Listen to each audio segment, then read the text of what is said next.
We often say that repetition is an open-world game's worst enemy, and far too many great concepts have fallen prey to gameplay loops that become variations of the same tasks. Just clear another camp, collect another resource, clear out another group of enemies who are hopefully not too similar to the ones you just fought off, and then get XP or gear that's marginally stronger as a reward for the effort. Yeah, there's a lot of fun to be had in doing them individually, but even stringing them together can often feel disconnected from the story and world at large. Black Flag changed that back in the day, and Resynced's improvements have made that once daring approach to its open world more visually pleasing, and technically seamless, weaving every activity that the Caribbean offers you into a gameplay and progression loop that form a lovely symphony. Assassin's Creed Black Flag Resynced's open world takes a brilliant approach to its side content, not just because of the variety between its activities, but because they're all contextualized and grounded in the pirate fantasy that's being sold so well that it all becomes a part of the experience. It's the perfect way to make you feel like you're making the climb from a rogue to a respected presence among the Caribbean's many factions, your fellow pirates included. Join us as we look at why that's important to its success, and what that means for the future of open-world games at large. Rooted progression loops. You could say that Resynced structures its progression around three core elements: Edward, the Jackdaw, and your hideout, Great Inagua. You've got contracts, hunting, whaling, treasure hunting, diving, and so much more, all feeding into a money and resource-based crafting economy that makes Edward and the Jackdaw threats to watch out for on land and sea, while the Inagua hideout churns out resources and passives that make them even stronger. Of course, Kenway's fleet makes a return and is a great option for trading and generating insane amounts of cash and resources, further cementing your progression while giving you multiple ways to generate what you need to sustain consistent progression. Add in stronger ships and forts for you to take down, and you begin to see how there's always something to do, and something meaningful tied to it, even as the game's very premise and narrative frame it in a way that makes it appealing regardless of the rewards. Great Inagua, in that regard, acts as the beating heart of Kenway's adventure and his rise to be a man of reputation on the seas. Building out your hideout is an expensive affair, but the rewards that come from doing so are directly linked to aspects of the gameplay loop that make them worth it. On the gameplay front, the hideout's progression influences Edward and the Jackdaw, unlocking passives, new missions, and more opportunities for further upgrades. Shops like the Harbor Master and General Store that sell upgrades and better gear for the ship and its charismatic captain. Shops like the Fisherman's Wharf that improve yields from hunting, increases to the profit shops generate, fleet trading returns, and even a treasure dealer helping with restoring treasure maps. That's a lot of stuff that you're better off pursuing instead of ignoring, and all tied to a place that the game keeps returning you to at conveniently placed intervals so you get a chance to spend all your gains, ill-gotten or otherwise. It's a great reason for you to stop and raid that warehouse you chance upon, or try to hunt a rare animal on the way to your next story mission. Indulging that temptation and coming back home to invest in that place also comes with visual confirmations of your progress, creating emotional ownership while making Inagua more than just the base of Edward's operation, but tangible proof of what the players controlling him has accomplished during their time in the Animus. That extends to the Jackdaw, as it serves as your ticket to seeing more of the world the more you invest in it. It's the mechanical spine of Resynced's open world, and kind of forms a loop of its own if you decide to upgrade it. That involves taking on naval contracts, diving to find lost plans, and hoping that the latest treasure map you found is the one that lets you get another solid upgrade to the ship, which in turn lets you hunt down more of them on the seas, while braving more dangerous waters in the process. It's a long list of upgrades to chase down, with your hull, cannons, mortars, ram, chain shots, heavy shots, storage for different material types, rowboat capabilities, and so much more, all available to upgrade, with complete freedom to prioritize one over the other as you see fit. Considering how good the naval combat is, we'd say funneling players into a jolly good time with their sails down as they decide to explore every little detail their spyglass leads them to.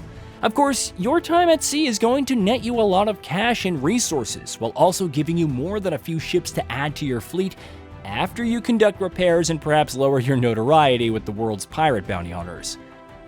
Well, you get to further upgrade Edward and your hideout. Let's not forget that Edward is the connective tissue between the Inagua hideout and the Jackdaw, and the rewards they both generate, such as gear, passive bonuses, and rare items directly fed into making him a deadly assassin and the worst pirate the Caribbean has ever heard of. Like the many factions that play off each other in the game's story, Resynced's open world brings its own brand of controlled chaos into play, and it's something that goes deeper than interconnected systems. It's in all the activities themselves. A world of opportunity.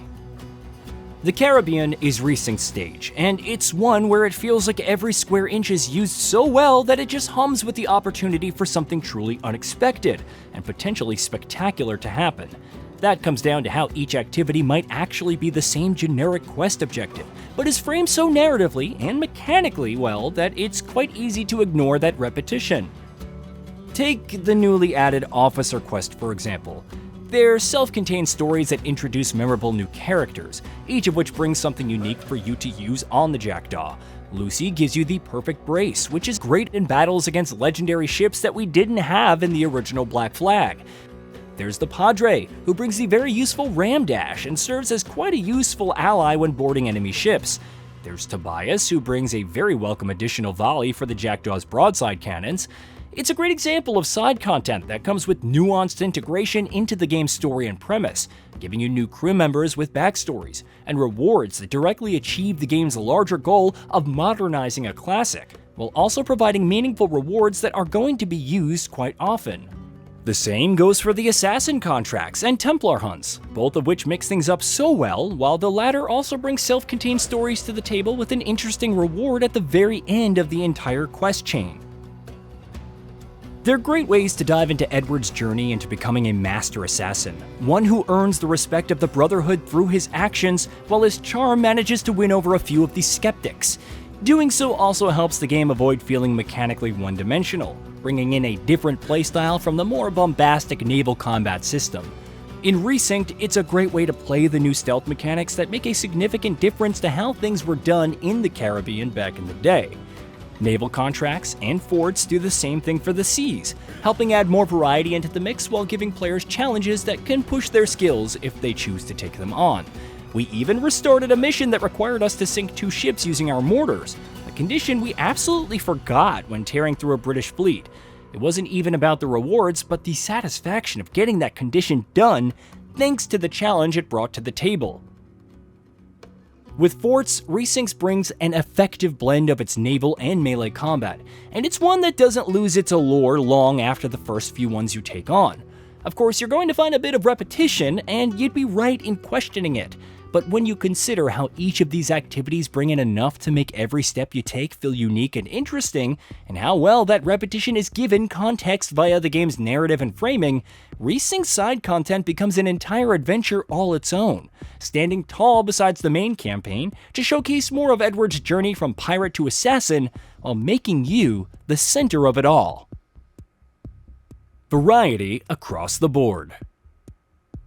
That's not all Resynced is going to have you chasing down in its open world, though. There's Kenway's Fleet, that addictive minigame that makes Edward become the captain of more than just the Jackdaw, growing a fleet that then becomes the centerpiece of his trade and income generation.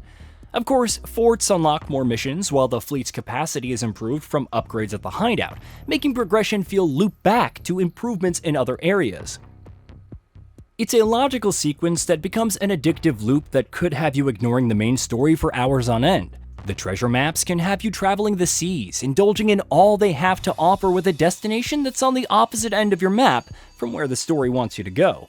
Harpooning changes that rhythm of sailing and fighting off ships, giving you a nice minigame that's both challenging and satisfying to get right. Those diving bell missions continue to be intimidating swims through dangerous waters, and hiding from the sharks continues to be as scary as it was back in the day.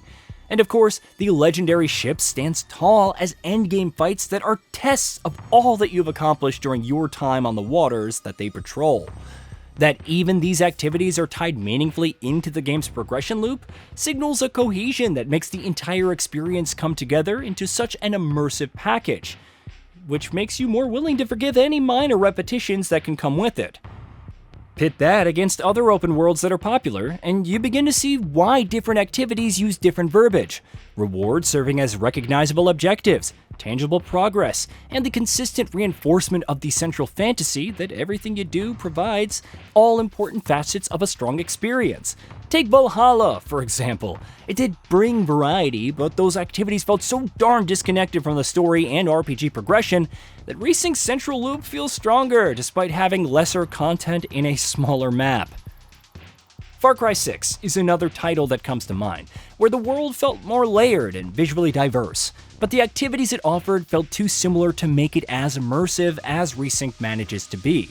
Starfield's a great game, but its systems don't come together in the way that Resync's ones do, to make it feel as cohesive as Edward's adventure despite its significantly larger scale and ambitions. Ghost Recon Breakpoint crowded its map with objectives and buried a deep progression system under numbers and gear scores, while Resync does away with disposable rewards altogether, making everything you pick up mean something to the gameplay, the story, or your progression. While the games we've mentioned and many others make you service a map, Resync takes a map that services a pirate fantasy and lets you loose in it as soon as it possibly can to make it a fun time sailing the Caribbean seas. It's new and improved visuals and mechanics, making the world feel that much more alive, while also blurring the line between main and side content. Sure, not everything you do is going to be revolutionary or reinvent the open world's design, but as long as you're just engaging with the world on its terms, you're going to see how everything you do complements something else, and you're going to be knee-deep in the game's systems of your own volition the minute you head off the beaten path. Heck, the seas are more than enough to have you veering off your path to the next story chapter far more often than you'd care to admit. And that's where Resync can act as a guiding beacon for open worlds in the future. They don't need activities that merely keep us occupied between campaign missions. Instead, they need to use side content to fulfill the fantasy that's being set up by the story and world. It's going to be interesting to see how open worlds evolve from here on out, but we're sure that the Jackdaw and its captain are going to keep you coming back to the Caribbean for a while longer at least. Hey, did you know that we at GamingBolt upload new videos every day? Stick around, drop a like, subscribe, and hit that bell. And let us know what kind of content you'd like to see in the future with a comment below.